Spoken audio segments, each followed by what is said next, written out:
Hello friends, welcome to easy notes for your online study channel. आप सबके अपने YouTube channel पे आप सभी का बहुत बहुत स्वागत है। फ्रेंड्स, यहाँ पर हम यूजीसी नेट जून 2023 की तैयारी करा रहे हैं। साथ ही ये दिसंबर में भी क्वेश्चन काम आएंगे जो दिसंबर 2023 का एग्जाम देंगे, क्योंकि ये यूजीसी नेट पेपर 2 हिंदी का क्वेश्चन पेपर है जो 5 मार्च शिफ्ट 1 में पूछा गया था। इसके कुछ क्वेश्चंस मैं ऑलरेडी आप लोगों को सॉल्व करवा चुकी हूँ। आज सॉल्व करवाते हैं इसके आगे के क्वेश्चन। यहाँ पर आप लोगों ने जैसे पहले हमारी इन वीडियोस को सपोर्ट किया है, वैसे ही आगे भी सपोर्ट करते रहिए। आपके पास 2021 का क्वेश्चन पेपर भी इसी चैनल पर अवेलेबल है, तो जरूर इसको वॉच जरूर करिएगा। तो ये क्वेश्चन है जिसको मैंने आप लोगों को करवा दिया था। आगे चलते हैं कि जो क्वेश्चन आपके होने बाकी थे, 50 क्वेश्चन तक मैंने कंप्लीट करा दिए थे।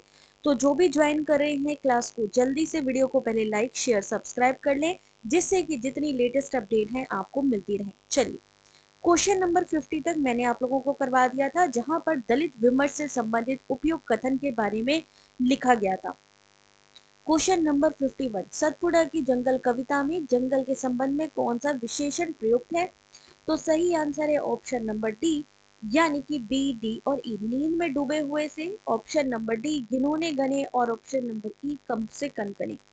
इसमें क्या चीज है विशेषण, ये है, एक बार ध्यान से देख लीजिए। नींद में डूबे हुए से गिनोने गने, कम से कनकने, ऊँटे अनमने, कष्ट से ये सने, अजगरों से भरे, गति से परे और लताओं की बनी। क्वेश्चन नंबर 52, प्रिय प्रवास किन छंदों से रची गई है? सही आंसर है प्रिय प्रवास हरिऔध का महाकाव्य है, निम्न छंदों से रची गई है। पहला क्या है? द्रुत विलंबित, दूसरी है शार्दुल विकीर्णित और फिर तीसरी है मंदा क्रांता, यानी ऑप्शन नंबर बी इस क्वेश्चन का जो है सही आंसर। ठीक है, इसके बारे में ये जो डिटेल है ये आपको मिल जाएगी थ्रू पीडीएफ। तो जो भी चैनल का मेंबरशिप लेता है या जो भी चैनल के मेंबर्स हैं उनको ये मिलेगी। तो जल्दी से मेंबरशिप जरूर ले लें और मुझे इन्फॉर्म कर दें, जिससे कि मैं ये तो पीडीएफ जो कंप्लीट एक्सप्लेनेशन के साथ है आपको फॉरवर्ड कर सकूं।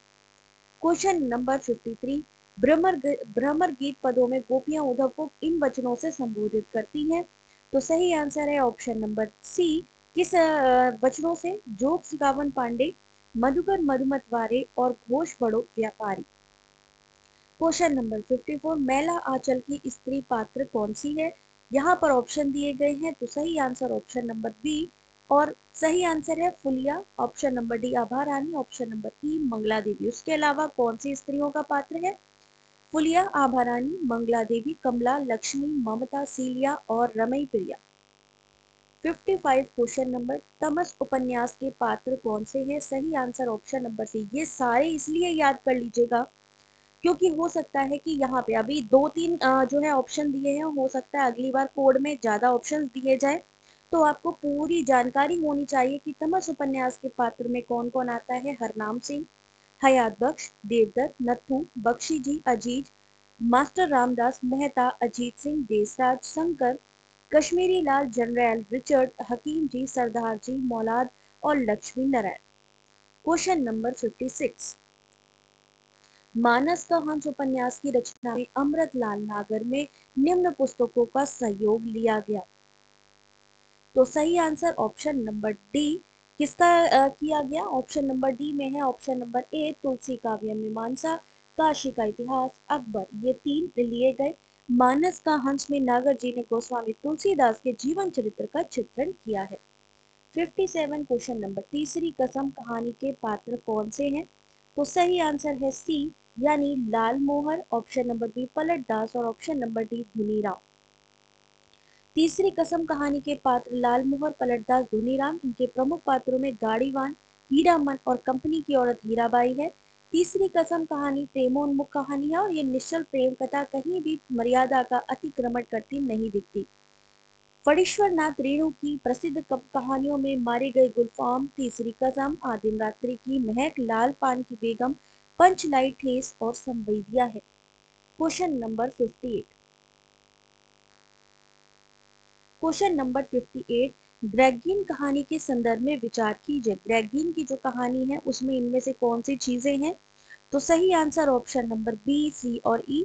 इस कहानी में अज्ञेय को निम्न मध्यवर्गीय जीवन की विषमताओं को चित्रित करने में सफलता मिली है ऑप्शन नंबर सी, इस कहानी में अज्ञे ने दाम्पत्य जीवन की सारहीनता और एक रास्ता को चित्रित किया है।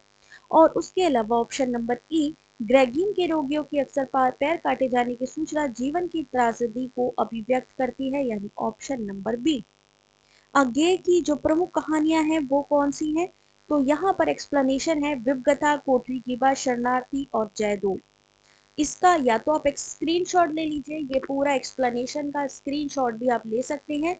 ये कहानी ग्रेगरिन की किसके ऊपर है? एक युवती मालती के वैवाहिक जीवन के माध्यम से नारी जीवन और उसके सीमित घरेलू वातावरण में बीते उबाऊ जीवन की कथा कही गई है ग्रेगरिन कहानी में।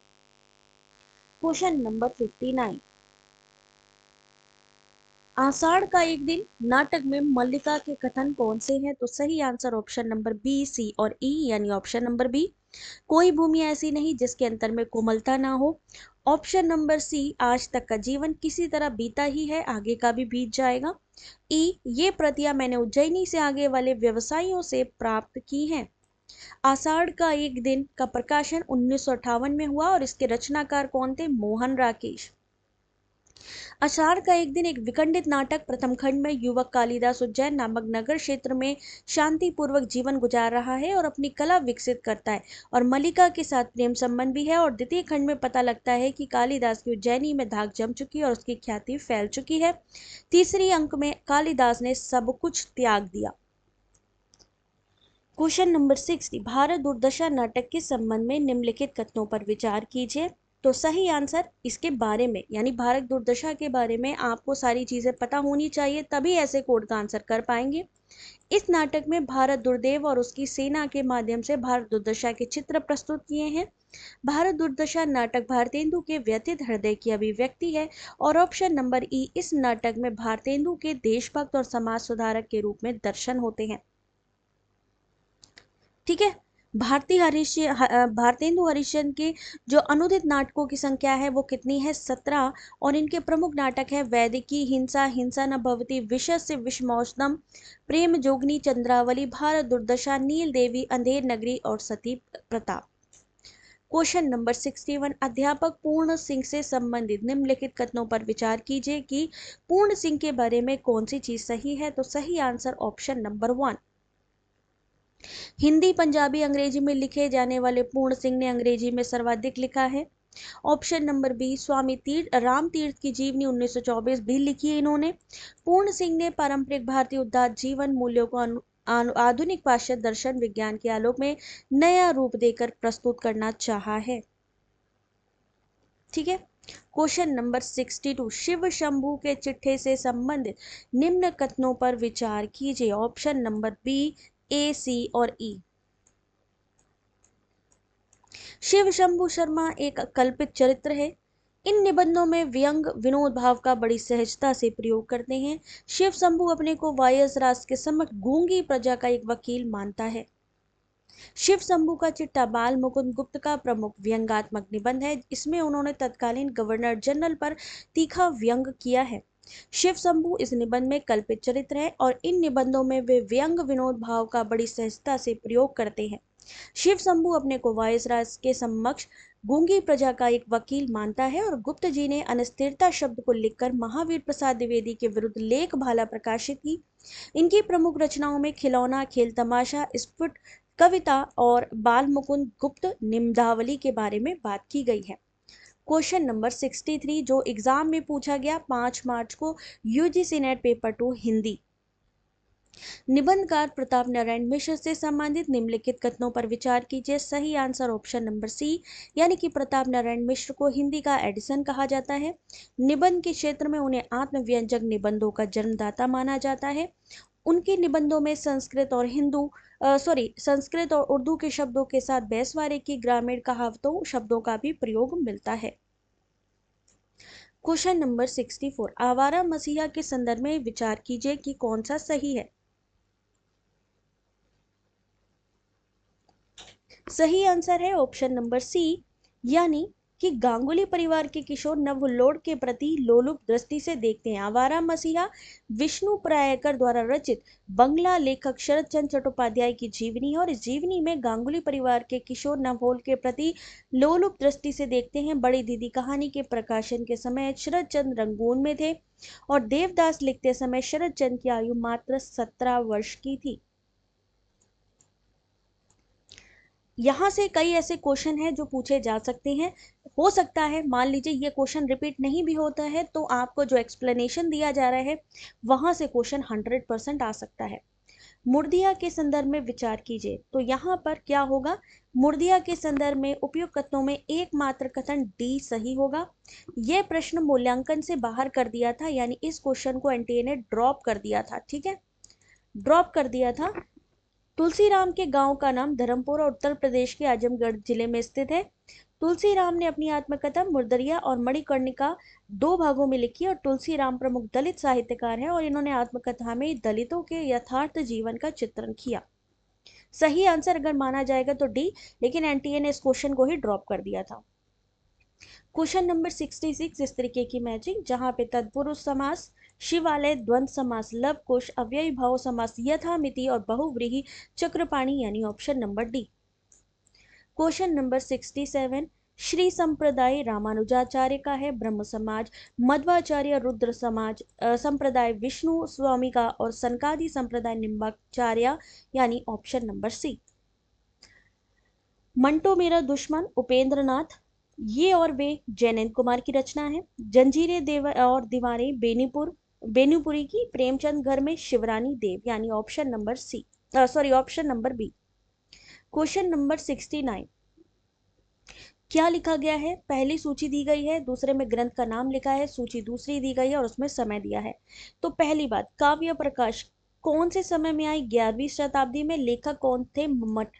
ये एक्स्ट्रा है इंफॉर्मेशन, जो एक्स्ट्रा इंपॉर्टेंट पॉइंट दिए जा रहे हैं कि आपको रचनाओं का जो लेखक हैं वो भी बताए जा रहे हैं। चंद्रालोक 13वीं शताब्दी, जयदेव इसके लेखक हैं। अप्पय दीक्षित कुवलयानंद, ग्रंथ का नाम 17वीं शताब्दी।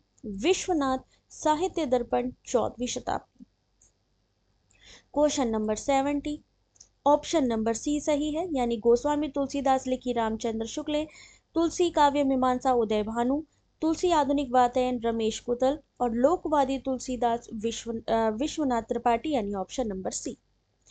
क्वेश्चन नंबर 71 प्रथम खंड किसका है, उषा और ईश्वर, द्वितीय खंड बीज और अंकुर, तृतीय खंड प्रकृति और पुरुष और चतुर्थ खंड पुरुष और परिस्थिति, यानी इस मैचिंग का सही आंसर ऑप्शन नंबर बी।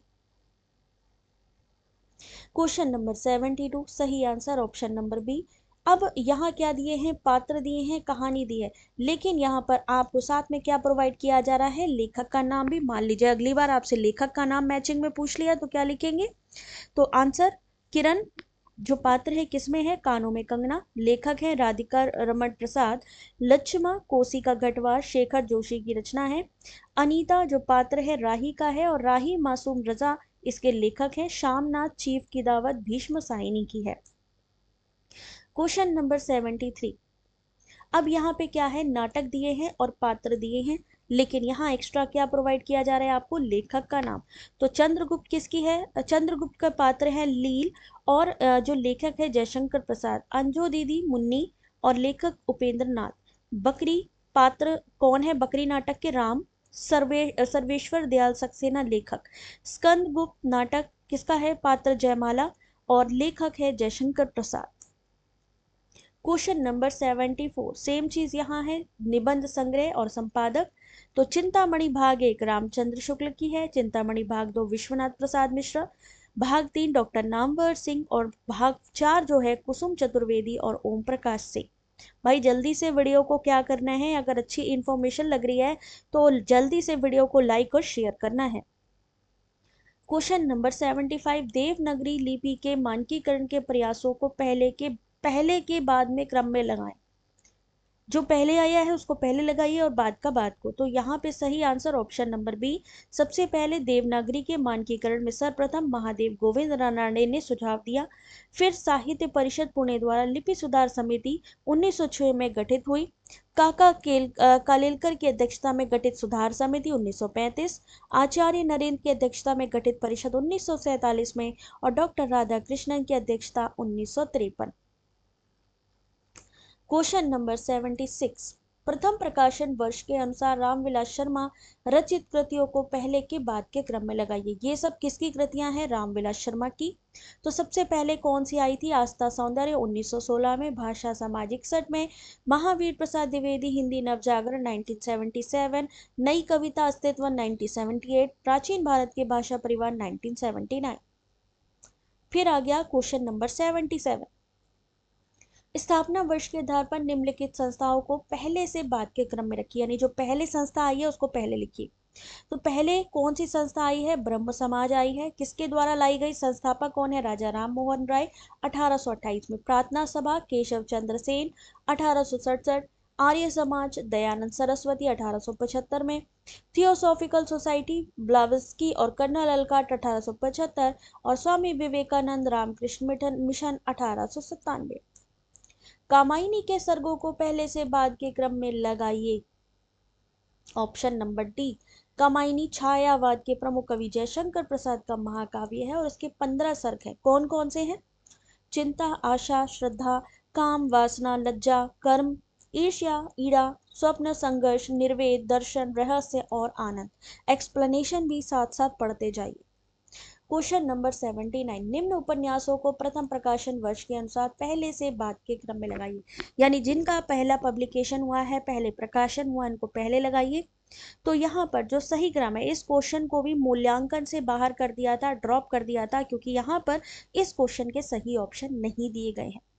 ठीक है, तो सही ऑप्शन क्या है? मैला आंचल किसका है? 1954 में प्रकाशन हुआ और फणीश्वर नाथ की रचना है। झूठा सच 1958 से 60 प्रकाशन वर्ष, रचना है यशपाल की। राग दरबारी 1968 श्रीलाल शुक्ल। आपका बंटी 1971 मन्नू भंडारी। मानस का हंस 1972 अमृतलाल नागर की रचना है। तो ऐसे ही मान लीजिए स्टेटमेंट में क्वेश्चन आता है कि बताइए ये उपन्यास इस उपन्यासकार का है, या ये जो रचना है या जो उपन्यास है, ये जो नाटक है पहले आया, उसको इस तरीके सीक्वेंस वाला। ठीक है, आपकी मैचिंग जैसे अभी आपने देखी है, इसी तरीके के क्वेश्चन आप देखने को मिल रहे हैं। निम्नलिखित कहानियों को प्रथम प्रकाशन, अब कौन सी बात आ गई? कहानियों की पहले से बाद के क्रम में लगाइए। तो सबसे पहले सही आंसर देख लें, ऑप्शन नंबर बी। कानों में कंगना 1913 में राधिका रमन प्रसाद। आकाशदीप 1929 में जयशंकर प्रसाद। ईदगाह 1933 में प्रेमचंद। परिंदे 1960 निर्मल वर्मा। राजा निरंबसरिया 1957। कहानीकार कौन थे? कमलेश्वर। तो ये हैं आपके यूजीसी नेट पेपर 2 के बहुत इंपॉर्टेंट क्वेश्चन जिसे आप देख रहे हैं। क्वेश्चन नंबर 81 5 मार्च का हिंदी का ये क्वेश्चन पेपर आपके सामने, कब का? 2023 का लेटेस्ट। अंधेर नगरी नाटक में पहले से बाद में आए संवादों को क्रम में निर्धारित कीजिए। सही आंसर ऑप्शन नंबर डी, यानी पहले कौन सा आया था? लोभ पाप को मूल है, लोभ मिटावत मान। चना चुरमुर बोले, बाबू खाने को मुंह खोले। चना खाते मियाँ जुलाहे, चूरन जब से हिंद में आया, चूरन साहेब लोग जो खाता। ये अंधेर नगरी नाटक में जो पहले संवाद आया है, पहले से बाद के क्रम में लगाना है। नीचे दो कथन दिए गए हैं, आपको सही कथन चुनना है। अभिकथन है और कारण है। अभिकथन है कि भौगोलिक परिवेश का भाषा के मानकीकरण की प्रक्रिया में महत्वपूर्ण योगदान रहता है। भाषा मूलतः सामाजिक उत्पाद है। सामाजिक परिवेश किसी भाषा के मानकीकरण की प्रक्रिया को गति प्रदान करने वाला सबसे सबल कारण है। सही आंसर ये दोनों ही सही है। Question number 83। कथन 1 बघेली बोली के अन्य दो नाम लरिया और खलटाही है।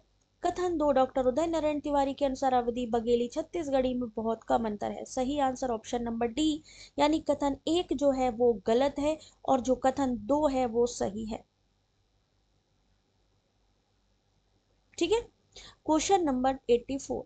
अभिकथन है, गांधी जी के सभी धार्मिक विचार उनके निजी अनुभवों से निकले थे, इसलिए उनकी भाषा में वही वैधता सच्चाई मिलती है जो उपनिषदों में दिखाई देती है, जो बुद्ध और ईसा परमहंस रामकृष्ण के उद्गारों में भरी हुई है। कारण है, गांधी जी ने धार्मिक सत्यों को खोजा नहीं, अपने जीवन में उनकी अनुभूति की थी। सही आंसर दोनों ही सही है और जो सही व्याख्या की गई है।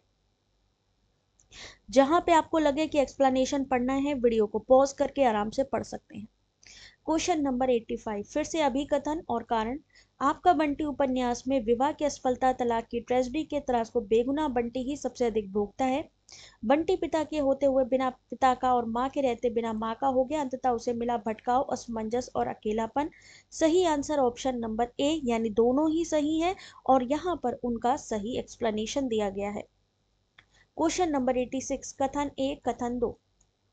सिंदूर की होली नाटक में 2 अंक हैं। नजीर, माहिर अली, चंद्रकला कृष्ण लाल इसके प्रमुख पात्र हैं।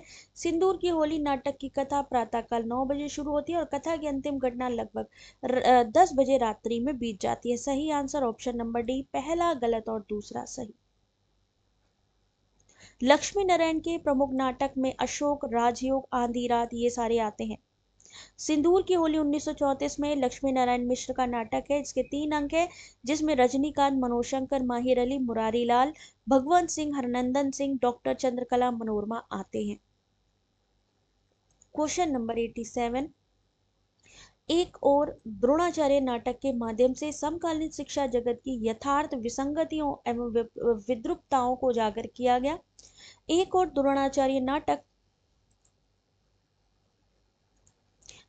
द्रोणाचार्य नाटक वर्तमान शिक्षा व्यवस्था में व्याप्त भ्रष्टाचार, पक्षपात, शिक्षक समुदाय के पंगु, असहाय, बेबस और अपाहिज चरित्र को पौराणिक कथा के माध्यम से प्रस्तुत करता है। किसके बारे में बात हो रही है? द्रोणाचार्य नाटक के बारे में, और ये दोनों ही स्टेटमेंट जो है वो सही है। क्वेश्चन नंबर 88, सही आंसर इसका बी। जूम करके आपको एक बार दिखा देती हूँ। शिव शंभू के चिट्ठे, दुबे जी का चिट्ठा की परंपरा में विद्यानिवास मिश्र ने ब्रह्मानंद नाम से सरस्वती संपादक श्री नारायण चतुर्वेदी को चिट्ठियां लिखी हैं। ललित निबंध की विविध शैलियां विद्यानिवास मिश्र के हाथों में जीवंत हुई हैं। ए आर दोनों सही हैं, लेकिन जो एक्सप्लेनेशन दिया गया है वो सही एक्सप्लेनेशन नहीं है। क्वेश्चन नंबर 89, यात्राएं जहां पर जितनी बाहर की जाती है उतनी अंदर की ओर भी। कारण है कि यात्रा संस्मरण टूरिस्ट गाइड का स्थान लेने के लिए नहीं लिखे और पढ़े जाते। ऐसे पुस्तकों में प्रस्तुत ब्यौरा एक व्यक्ति की यात्रा का ब्यौरा होता है और वह यात्रा जितनी बाहरी होती है उतनी ही भीतरी भी। सही आंसर है ऑप्शन नंबर 1। क्वेश्चन नंबर 90, कितना बड़ा एक्सप्लेनेशन है, सोचिए आपके कितने क्वेश्चन यहां से क्लियर हो जाएंगे। निबंधों को कालक्रमानुसार आरोही क्रम में व्यवस्थित कीजिए। तो सबसे पहले कौन सा आया है?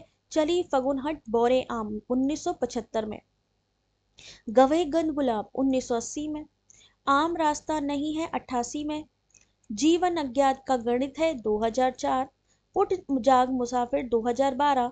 सही आंसर इसका, यहाँ पर इस क्वेश्चन को भी ड्रॉप कर दिया है क्योंकि इसमें विवेकी राय के जो निबंध है चली फगुनहट का जो प्रकाशन वर्ष है विकल्प का कूट असंगत है, यानी यहाँ पे इसका जो ईयर दिया गया है वो गलत दिया गया है, मतलब उसको गलत तरीके से शो किया गया है जो कि इस ऑप्शन में नहीं है, इसलिए इसको भी ड्रॉप किया गया है। तो यहाँ पर विवेक राय के जो प्रमुख निबंध है, किसानों का देश, गांव की दुनिया, त्रिधारा, फिर बैतलवा डाल पर जुलूस रुका है, गवई गंध गुलाब, नया गांव नाम, आम रास्ता नहीं, आस्था चिंतन, जगत तपोवन, वन तुलसी की गंध, जीवन अज्ञात का गणित, उठ जाग मुसाफर। इन सारे निबंधों को, इन सब के ईयर को आपने याद कर लेना है क्योंकि आने वाले एग्जाम में हो सकता है यहाँ से भी क्वेश्चन डाले जाएं। यस, रिपीट होते हैं क्वेश्चन कभी कभी एक्सप्लेनेशन से। मान लीजिए इन्होंने अब की बार जो है यहाँ से पूछ लिया, हो सकता है अगली बार असर्शन रीजन या स्टेटमेंट वाला क्वेश्चन डाल दे। तो करना क्या है भाई, यहाँ पे अब बचा है आरसी का क्वेश्चन। आरसी के क्वेश्चन के लिए मैं आप लोगों को पीडीएफ प्रोवाइड कर दूंगी, तो आप लोग आराम से सॉल्व कर लेना। बाकी जितनी भी पेपर 1 की क्लासेस हैं उसे भी आप देख सकते हो। हिंदी की भी जो क्लासेस मैंने ली हुई हैं, जो PYQ मैंने पहले कराए हैं उनको भी आप देख सकते हैं। बाकी की अपडेट्स के लिए चैनल के साथ जुड़े रहें। आई होप कि ये वीडियो आप लोगों को अच्छा लगा होगा। थोड़े टाइम में ज़्यादा जानकारी दी गई है, और जिसको भी ये पीडीएफ चाहिए मेंबरशिप लेके चैनल की, मुझे एक बार ही कंफर्म कर दे, देन फिर मैं उसको ये पीडीएफ प्रोवाइड कर दूंगी। Thanks for watching. God bless you.